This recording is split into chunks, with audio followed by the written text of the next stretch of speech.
Excellencies, ladies and gentlemen. Thank you for coming here today and joining us in this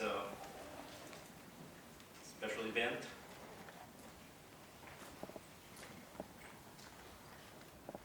Just have to fix the...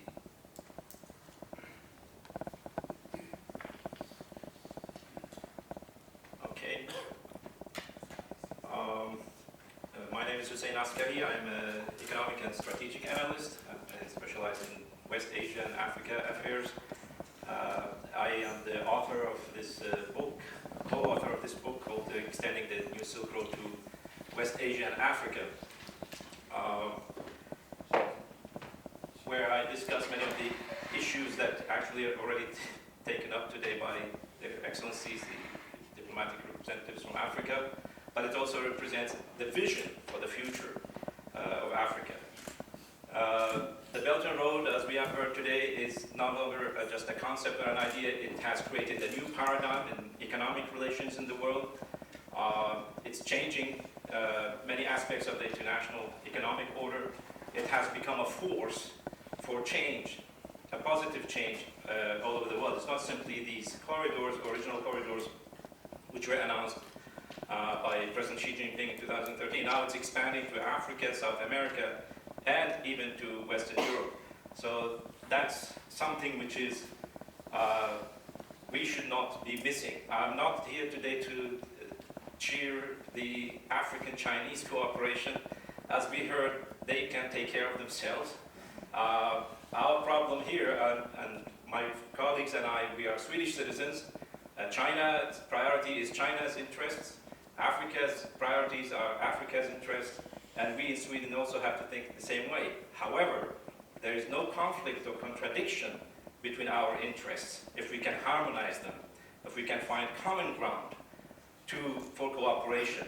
Rather than looking for new enemies in China, Russia, Iran, or anywhere else in the world, we in Sweden and in Europe, we should find common ground with other nations.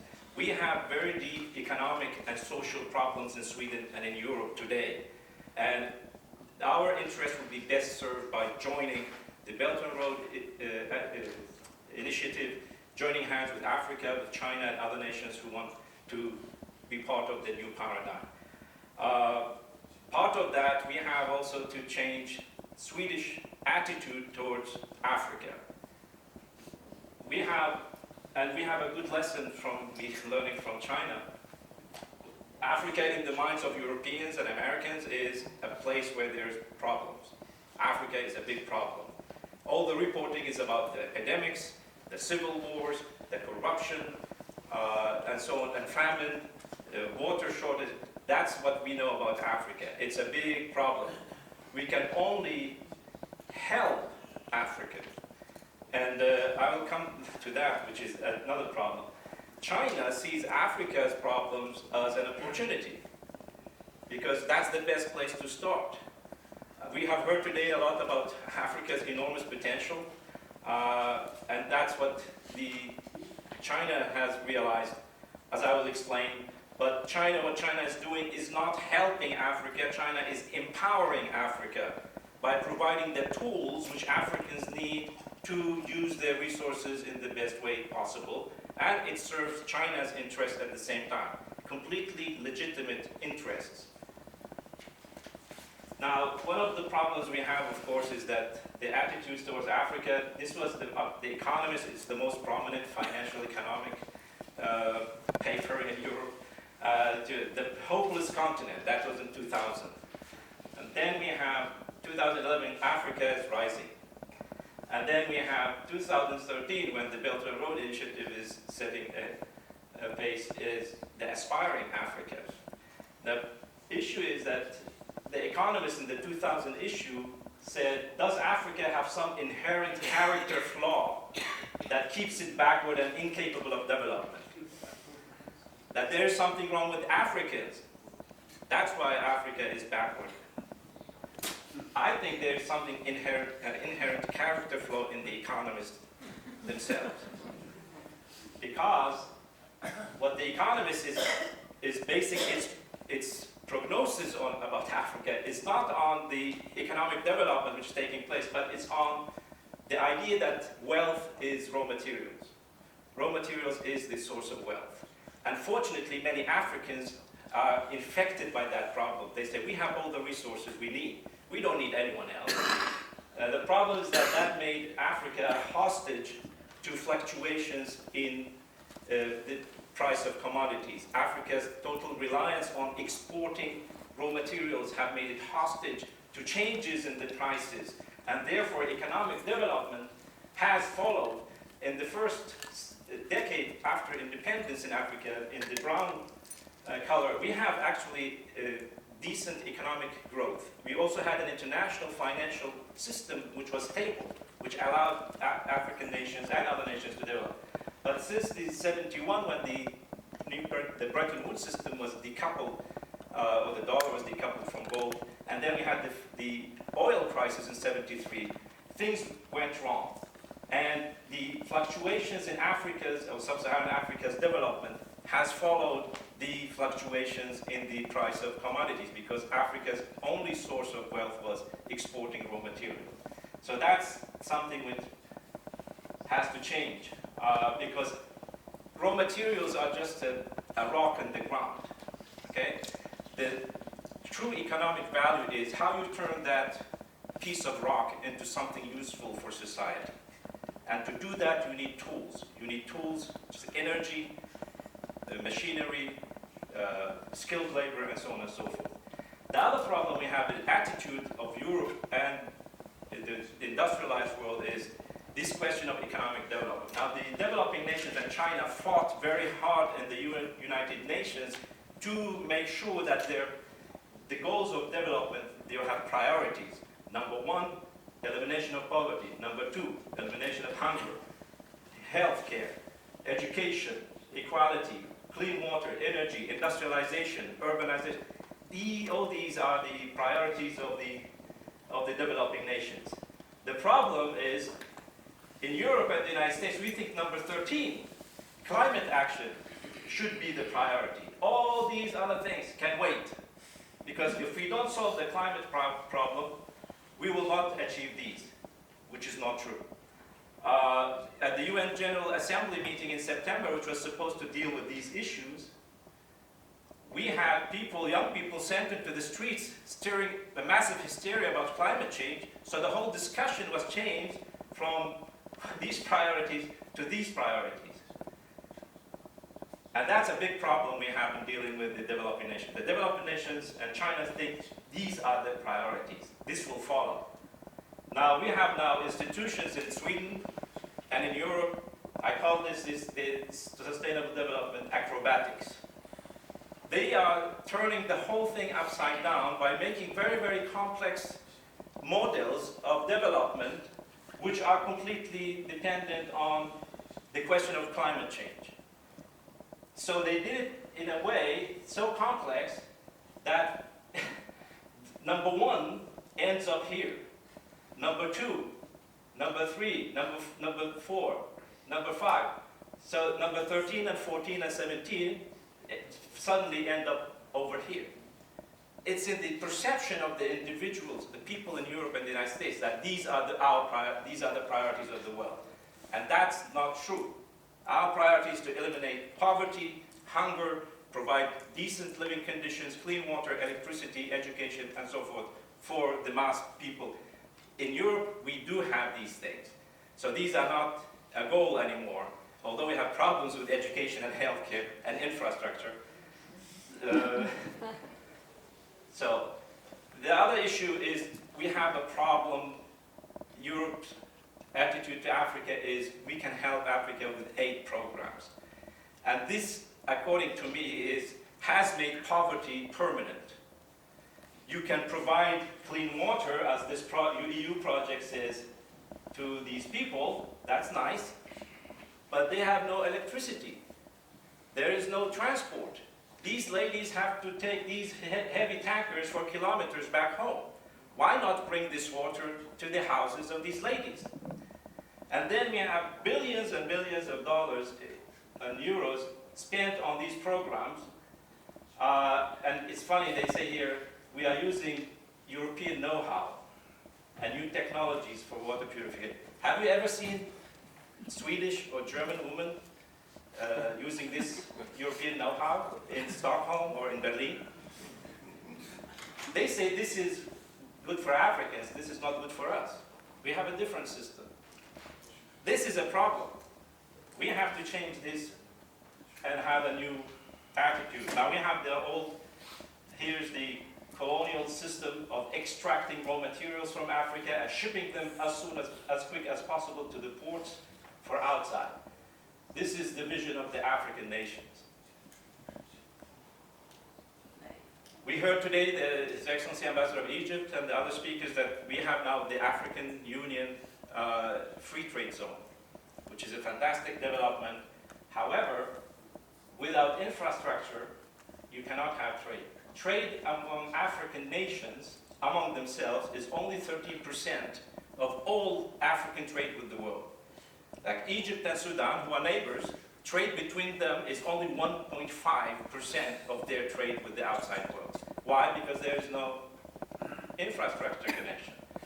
This is a World Bank study from 2006, which says even if you just upgrade the existing roads, the bad roads, if you upgrade them a little bit, you'll have an increase in trade between African nations between 250 and 1,000%, only by doing this small thing. Okay, so why is China so interesting for African nations? We heard today African nations want to work with China, and the problem is that we're going to miss this opportunity if we don't change our attitude.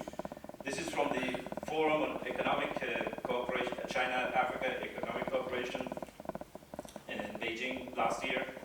We had almost all African leaders were there. Only half of them then went to the General Assembly meeting because they didn't think that's a priority. This is a priority. Now, the reason China is interesting for Africa is there are many issues, but the important thing is that China has proven as a developing nation that you can actually quickly get out of poverty, hunger, and build an advanced economic system. And also, China has no strings attached to its cooperation with Africa. China does not propose to African nations to change their political systems, their culture, their religion, their family relations, as we Swedes and Europeans often tend to do.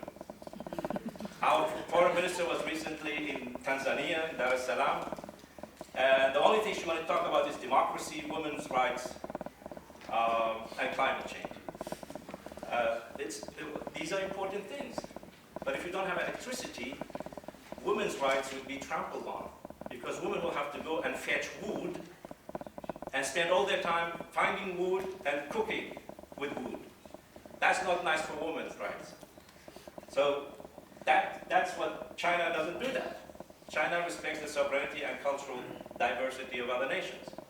If we have issues, we discuss them, but we have to start with what is common among us, what is our similarities, not our differences. So President Xi Jinping in the FOCAC summit in 2015, and this is a very important quote, is that he says that industrialization is an inevitable path of a country's economic success. Within a short span of several decades, China has accomplished what took developed countries hundreds of years to accomplish and put in place a complete industrial system with an enormous production capacity. That's number one. So you can watch China and learn. Number two, it's entirely possible for Africa as the world's most promising region in terms of development potential to bring into play its advantages and achieve great success. The achievement of inclusive and sustainable development in Africa hinges on industrialization, which holds the key to creating jobs, eradicating poverty, and improving people's living standards. We almost never hear European leaders say these things to Africans. And the Chinese say, we can assist you in providing what we have learned, the lessons we have learned, and the capacity we have developed. We can share it with you. The Chinese government, or President Xi Jinping, in one of his speeches, he said there are three bottlenecks. There are three problems in Africa. It's not the flaw of character of Africans. So there are three bottlenecks of development in Africa. Shortage of capital, finance, shortage of skilled labor, and lack of infrastructure. These are the problems of Africa, according to the Chinese. So China said we can help with that. We know how to do that. So China has enormous surplus and credit capability. So provided in the first 3 years of the FOCA cooperation, $60 billion. This is mostly to state-owned large-scale infrastructure projects. Chinese banks also finance private Chinese companies outside for projects in Africa, industrial and other. Now, last year, also China pledged to allocate 60 billion new credit for infrastructure development. Now, the lack of skilled labor.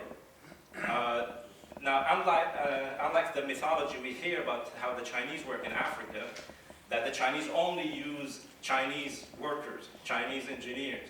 That's not true. Because Chinese workers and engineers have become expensive. I have news for you.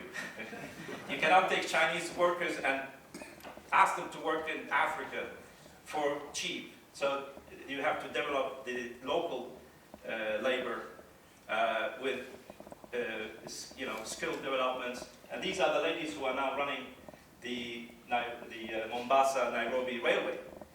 Many of them were educated for short, intensive courses in China, and now they run the railway system.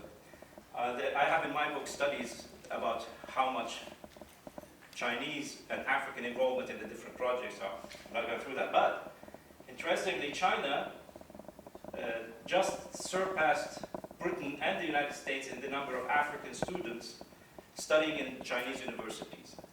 Only France is still ahead, and we know why. Okay, lack of infrastructure. As we have heard, but Africa has had visions of development.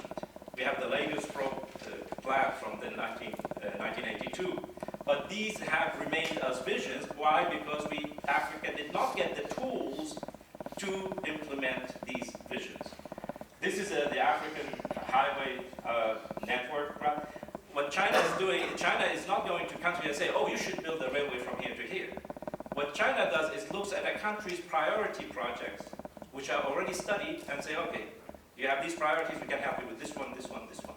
So China has pledged to help connect all the African capitals with high-speed railway, but that's starting now with the standard gauge railway. So this is an important, as we have seen, you cannot have free trade among African nations if you don't have transport. We have in a very short period, China managed to build some very important projects like the Djibouti Addis Railway, but it's not only a railway going from A to B. This is part of Ethiopia's own national development plans. Ethiopia has 5-year development plans, a series of them. So this is an Ethiopian vision. China merely provided the tool for the Ethiopians to implement their vision. And these are industrial zones Ethiopia is intending to build, and they are connected to new universities.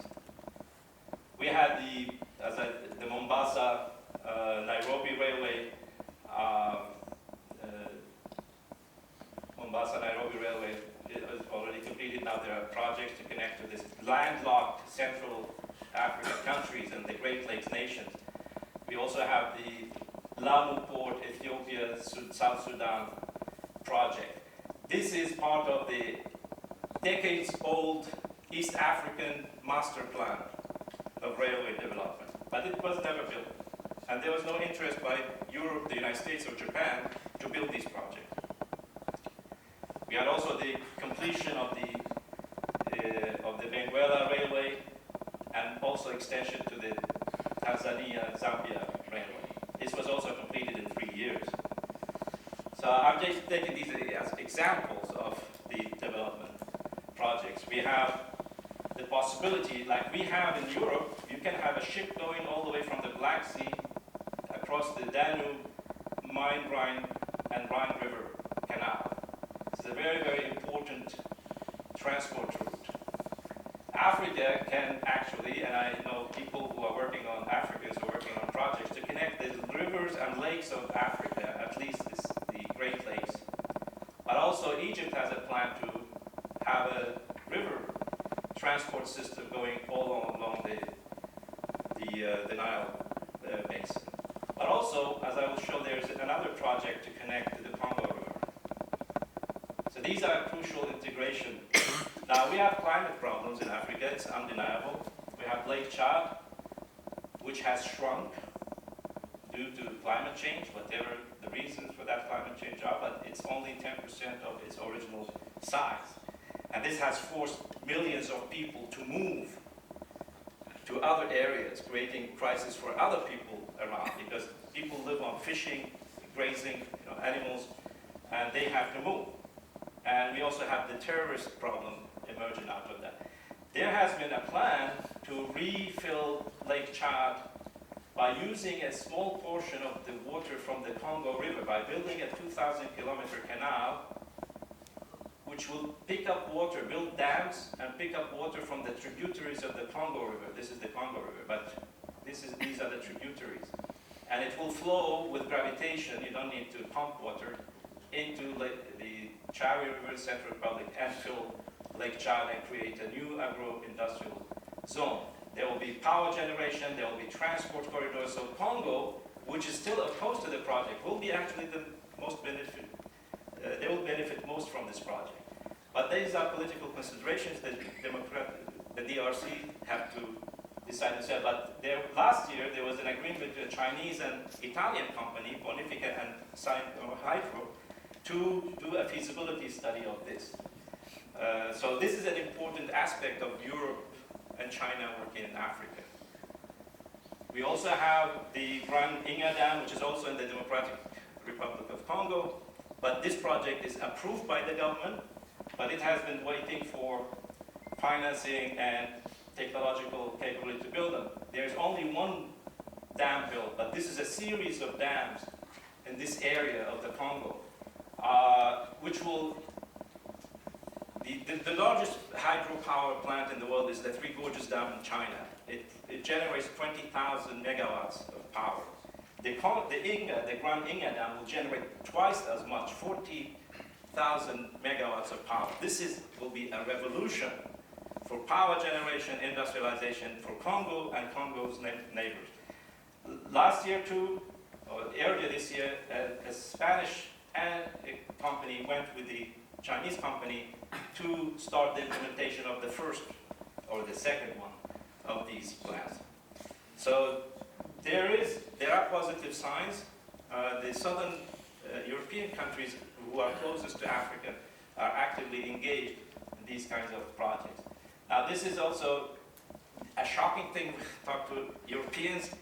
Africa needs nuclear power, okay? Now we have people who say, oh, you should not build coal power.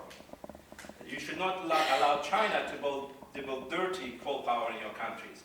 Now, as an African official said in a conference on oil and gas in South Africa last month, he said that people are asking us not to use fossil fuel to produce electricity is not only immoral, but it could be criminal too. Because you will doom people to die for lack of electricity. So we don't advocate fossil fuels, because I think oil and gas should be used for industrial purposes, not to be burned as energy. It's not a smart way to do that. But nuclear power is the future of energy generation, both fission power and fusion power. And Africa has to start already now to join the big players in acquiring nuclear technology. This is a South African, a new technology developed in Germany, but the Germans abandoned it, so it's built it's a different technology than the nuclear power plants we have here. It's inherently safe. We have Egypt is building with Russia a new power plant, but most interestingly, Egypt started the first high school or junior school, gymnasium, for nuclear technology, advanced nuclear technology education. This is also built, you see it's desert still here. There are no trees, but it was built 2 years ago. And now you have like 300 students studying to become nuclear technology technicians. Many of them then will go to become nuclear technology engineers. So they are learning. These are some of the brightest students in Egypt. There are thousands who applied to the school. Only 70 were taken the first year. So they will have developed all the skills, and then they will work with the Russian. Already we have Egyptian engineers being educated in Russia, trained in Russia, because Russia will build a power plant similar to this in that part of Egypt. Now, we heard that there's Russia-Africa summit in Sochi, also last month. There were many nuclear technology agreements with African nations. Russia wants to, I think President Putin has this Light Africa initiative to provide nuclear know-how to African nations. This could sound very, very strange for a Swedish audience, talking about nuclear power in Africa. Not only nuclear power, we have to have space programs in Africa. Why not? Africa is the future of the world today. So rather than focusing on Africa's problems, we have to focus on the tools Africa needs. One paradoxical thing I found when I was writing my book is that the World Bank, the United States, and Britain were all ahead of China in the amount of money invested in Africa until 2015. The World Bank spends almost twice as China in Africa. But all that is wasted into small micro projects all over the continent. The United States and Britain invested more than China in Africa, but it was mostly focused on oil and gas and raw materials. China does invest in raw materials in Africa, but it invests equally in infrastructure building and manufacturing. So this is what is needed. This is where Sweden and Europe have to start thinking, because we are losing Africa. And the development pace will not be as quick as if we, Europe and Sweden participate in this. This is the cover of my report. We have the Chinese guy there. But time is relative. Now we have the Africa 2063 agenda. But economic development is not linear. If you start to make these investments quickly, not only by China, but by Europe, by Sweden, into Africa, we will achieve many of these goals much faster than 2000. I think this is too far away in the future. But it will depend on the level of investment, the intensity of the investment in Africa. Then we can, as Einstein said, we can bend time and space.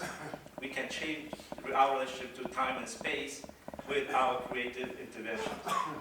So finally, I love this image. This is a true picture of Africa by night, taken by NASA satellites.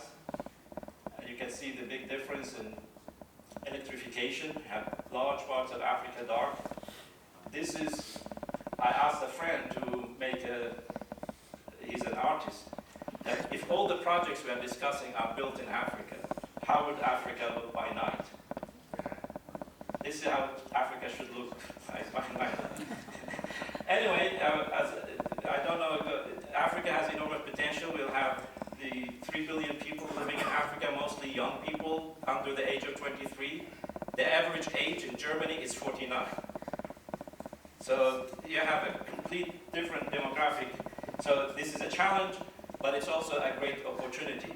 And this is how we have to start thinking in Sweden about Africa and change the policy. Thank you very much.